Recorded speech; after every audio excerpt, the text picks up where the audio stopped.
live debate. Intelligence².com.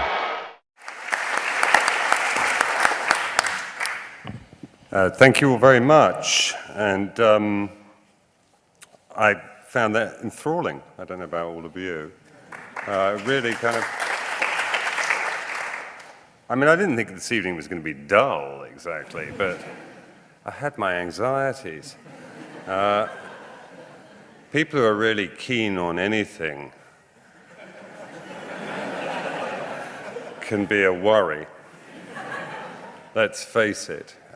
We've all been cornered at parties by bores, only to then realize that we're looking in the mirror and are quite drunk and have climbed on our own particular hobby horse, which was, of course, the first kind of bi-wheeled vehicle that became popular in this country, and it looks curious to us now, men in skin-tight hose and top hats wheeling themselves along like that. But I think, as Jeff said, there is an intrinsic childlike joy to the cycling experience that's never really leaves us.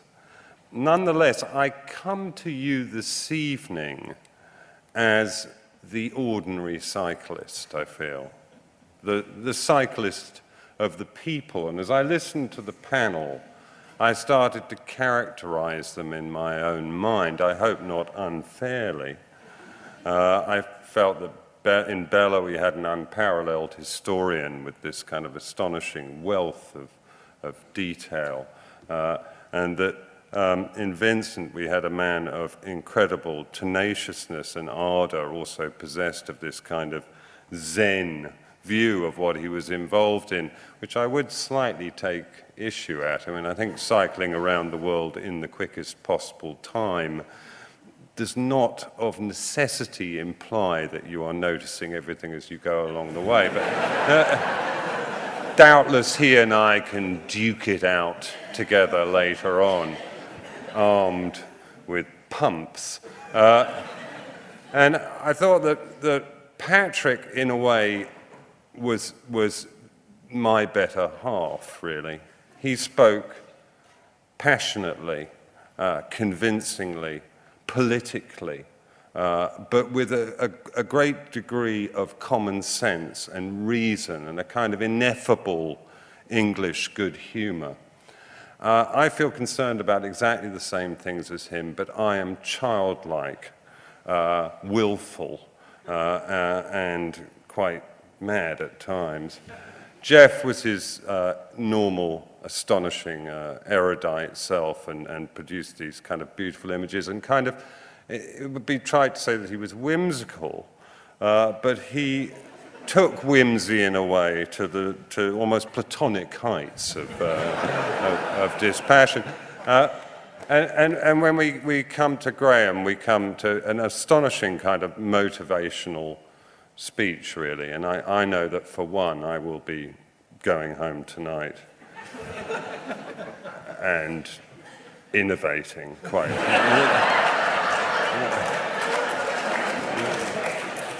I don't know what I'm going to innovate. It'll probably involve a couple of toilet roll holders and those old brake blocks I've never got round to throwing out, but I'm sure something fabulous will come out of it. I wanted also, by way of a preamble that's in fact going to take up all my allotted time, to make a couple of very, very short points about cycling, a couple of very, very short political, perhaps contentious points. On the hortatory, on the encouraging level of cycling, I stand here before you within a couple of weeks of my half-century. I know it looks very unlikely. And a large part of my incredible juvenescence has to be down to the bicycle that was given to me on my 40th birthday. So I reassumed the wheeled position, full of memories of the incredible erotic smell of fresh rubber brake blocks that I recalled from childhood. I was, of course, a preternaturally sexualized child, and probably because of my great keenness for putting bicycles between my legs. So that was reawakened in me at the age of 40, and I have cycled for the last decade. I cycled here this evening in 17 and a half minutes from Stockwell in the rush hour. I rest my case. I think in reasonably full fig, certainly not looking like a black pudding of a man, so stretched and black and shiny was my clothing. So that's one of my political points. My other political point is about the great festival of running and jumping that is going to take place next year. I understand that people who enjoy running and jumping every few years feel that they like to put on a festival of it. And I understand that the powers that be would like it to pay for itself and for their own incredible boondoggle. That's fine by me. I don't even resent paying Tessa Jowl a six-figure salary year in, year out, largely for being Tessa Jowl. But what I do resent is the fact that a lot of people in this city have been unable to obtain tickets to said running and jumping festival, which frankly, to use an idiom beloved of my wife who hails from Glasgow, sucks dog shit through a straw. My proposal is this: anybody who cycles, walks, or runs to the festival of running and jumping should have gained entrance by that fact alone. If the whole point of said festival of running and jumping is to encourage participation in sport, why is there no element of its organization that encourages that participation? A.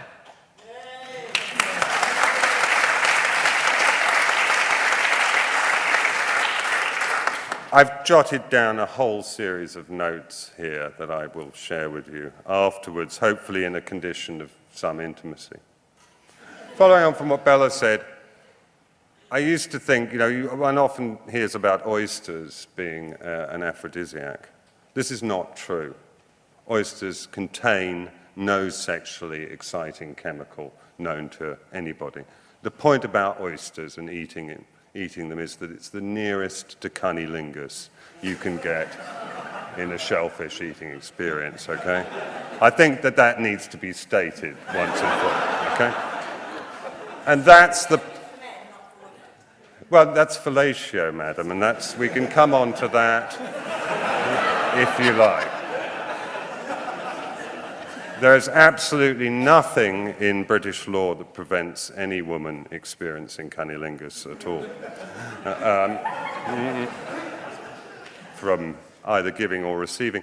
The point being, this is not an idle point, or indeed a willfully salacious one. The point being that this event is sponsored by one of the world leaders in the manufacture of erotica, the Brooks bicycling saddle. Even saying those words makes my voice go a little husky. One of the bikes I own is a titanium-framed Brompton. It's incredibly light. It folds up very small. It's a triumphant piece of British engineering, and it can, with a little lubrication, be effortlessly inserted up Jeremy Clarkson's rear end.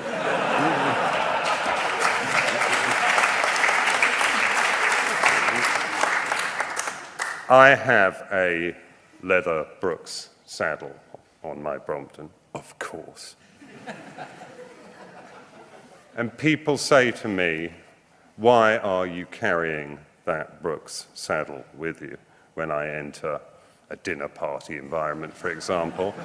And I will sniff it a little bit and tuck it under my chair and say, I think you know the answer to that question. My point being, cycling is neither, as Bella was suggesting, a inflamer of promiscuity in women, nor a curtailer of male sexual vitality or indeed virility. It is a form of sex itself. It is a form of sex.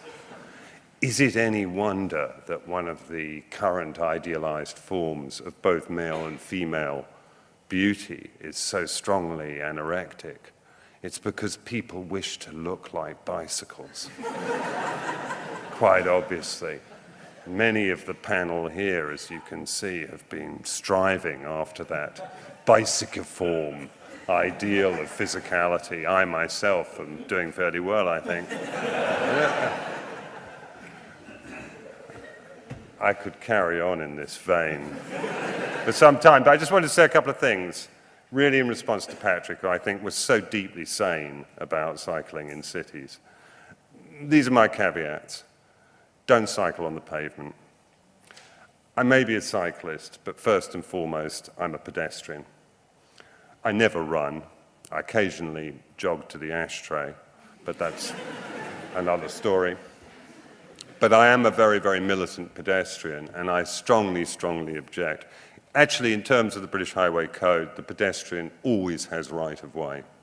So don't cycle on the pavement, it's actually illegal. However, on the road, because I'm mad and bolshy, I would love to see a cyclist-type protest to rival the way that the lorry drivers almost brought the government to its knees a few years ago, because I think there is no real excuse for the use of private cars in central London in particular. I don't see any excuse at all, and I feel a deep and abiding anger, actually, towards car drivers in the city. I'm sorry about that, but I just do.